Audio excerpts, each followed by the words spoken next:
Hello to everyone. आज हम study करते हैं what is crop residue management, what is in situ crop residue management, what is ex situ crop residue management. इसको समझने से पहले हम समझते हैं कि क्रॉप रेजिड्यू क्या होता है। So this is the rice crop. Rice crop जब मैच्योर हो जाती है तो इसकी हार्वेस्टिंग के बाद whatever material we get, जो भी हमको मटेरियल मिलता है इसको हम पैडी एक्स्ट्रा कहते हैं और यही क्रॉप रेजिड्यू होता है। तो the definition of crop residue is the crop residue consist of plant materials left behind after harvesting and threshing crops. Different crop के डिफरेंट रेजिड्यू हो सकते हैं। In the case of corn stover is a crop residue. इसमें stocks, leaves, Cobbs जो भी harvesting के बाद बचता है। In the case of wheat straw is crop residue. Soybean stubble crop residue. Cotton gin trace and peanut shells, these are the crop residue. So different crop में different crop residue produce होते हैं। अब हम समझते हैं कि crop residue management का मतलब क्या है। मैनेजमेंट मीन्स क्रॉप रेजिड्यू को कैसे यूटिलाइज करना है। तो इसके दो मेथड है, in situ and ex situ.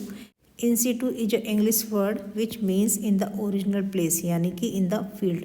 यानी कि क्रॉप रेजिड्यू को अगर हमने फील्ड में यूटिलाइज कर दिया तो वो इन सीटू है। अगर फील्ड के बाहर ले जाके उसका कुछ यूज करा है, that is ex situ management. हम यहाँ पर एक डायग्राम से समझते हैं। हमारे पास क्रॉप रेजिड्यू है, सपोज राइस एक्स्ट्रा। तो इसके हम दो मेथड पढ़ेंगे, in field utilization and of field utilization. In field का मतलब होता है in situ and of field mean ex situ. In situ means हमने फील्ड में यूज करना है। अब फील्ड में यूज करने के लिए फार्मर क्या करता है, एक्स्ट्रा को बर्निंग कर देता है, जो इसको सबसे आसान काम लगता है। और ये north India, Punjab, Haryana and UP के कुछ एरिया में बहुत पॉपुलर है, क्योंकि फार्मर को वीट की सोइंग करनी होती है तो वो उसको लगता है कि राइस को बर्न कर दो, बहुत काम आसान हो जाता है। तो सेकंड मेथड है इनकॉर्पोरेशन, यानी कि मिट्टी में मिला दो और कंपोस्ट कर दो।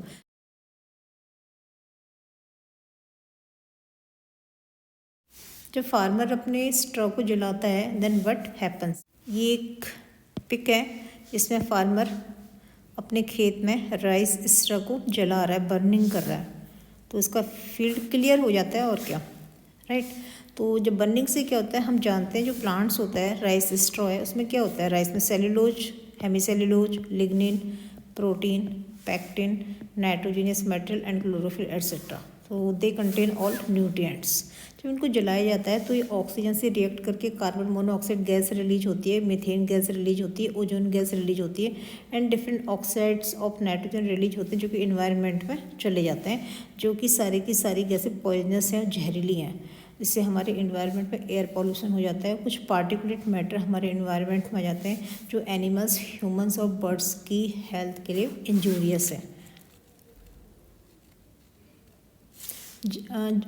बर्निंग से न्यूट्रिएंट का भी लॉस हो जाता है in the form of gases, और माइक्रो ऑर्गेनिज्म पर भी इसका इफेक्ट करता है। और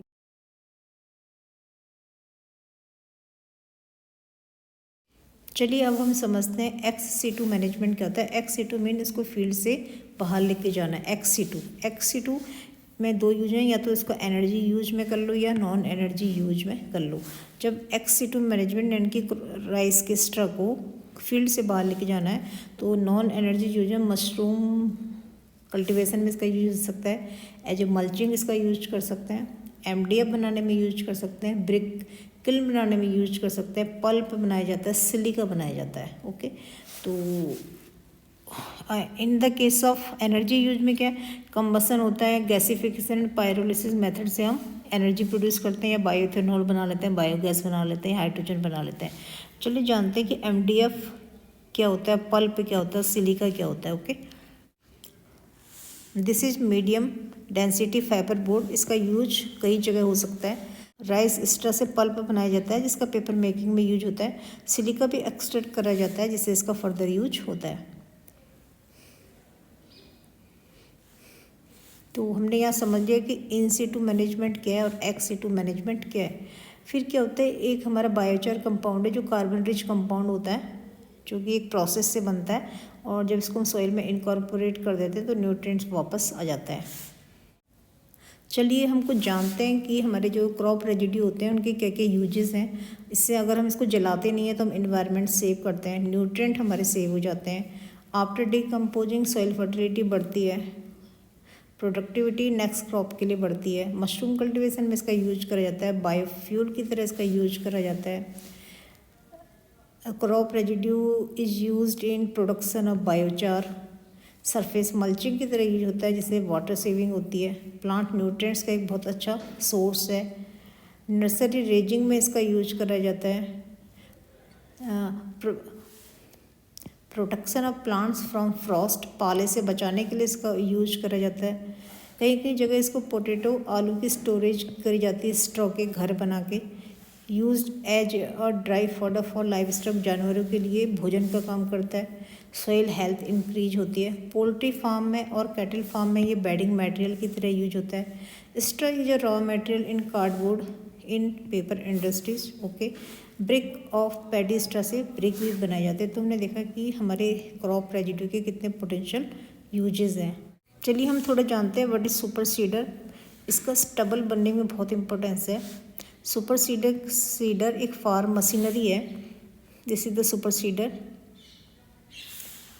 ये जो मशीन है सुपर सीडर यहाँ पर, ये पैडी स्ट्रा को जब खेत में ट्रैक्टर चलता है ये कट करती जाती है, अपरूट करती जाती है। सोज द वीट सीड, पीछे ये पाइप लगे हुए हैं जिसके से वीट की सोइंग हो जाती है साइड बाई साइड।